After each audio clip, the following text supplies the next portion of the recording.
नमस्कार मित्र हो, नेचर एक्सप्लोअर या चॅनलवर आपलं सर्वांचं स्वागत आहे. मित्र हो, काय वाटतं तुम्हाला पाहून? काय असेल हे? शंकराचं जे झाड असतं त्याला पिवळी फुलं फुलतात, त्याची ही शेंग आहे. पण पाहिलं तर हे सापासारखंच दिसतं.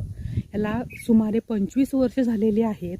आणि असंच मी जेव्हा शाळेमध्ये होते तेव्हा खेळत असताना मलाही त्या झाडाच्या खाली ही शेंग सापडली आणि मी ती घरी घेऊन आले.